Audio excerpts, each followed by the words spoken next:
Aujourd'hui, situation sécuritaire oblige, quand on suit les médias internationaux, on a l'impression que la RDC s'acheminera peut-être dans les jours à venir vers une négociation entre les M23.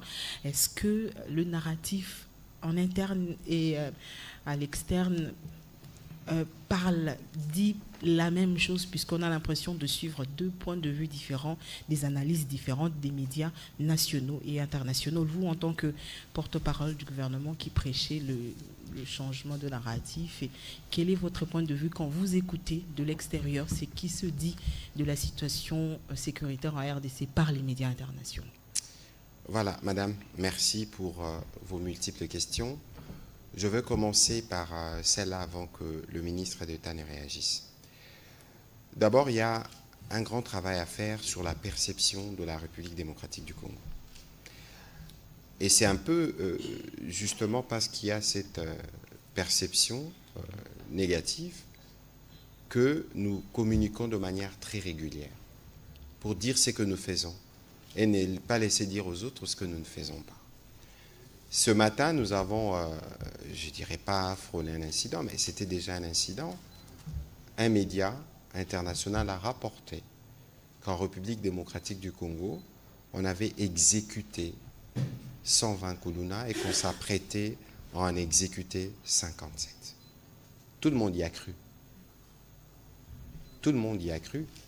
J'ai alerté le ministre d'État, ministre de la Justice, et très vite lui-même, il a démenti. Et ces médias,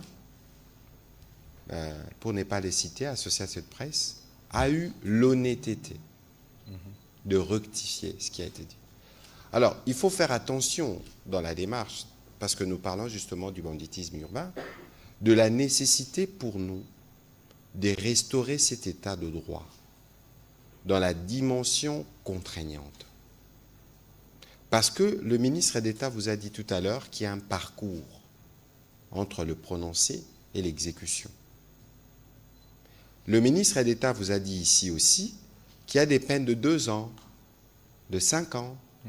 Mais il y a un focus parce que il y a comme toujours, on est toujours friand d'avoir des nouvelles qui permettent de noircir un peu plus ou de raconter les Congos sous un prisme négatif. Ça, c'est un premier point sur lequel il faut qu'on s'accorde. Mais maintenant, pour ce qui concerne la couverture. Alors, nous suivons, et ce matin, j'ai fait changer des papiers des médias internationaux, justement. Parce que malheureusement, je ne voudrais pas les citer, parce que malheureusement, notamment pour ce qui concerne vous savez, nous parlons ici, nous sommes dans une guerre. Dans une guerre, vous pouvez perdre des batailles. Mais vous ne perdez pas la guerre pour autant. Mais lorsque les petites avancées ou les batailles gagnées par des terroristes ou par l'armée rwandaise sont présentées d'une certaine manière par un certain média, ça nous pose un problème, évidemment.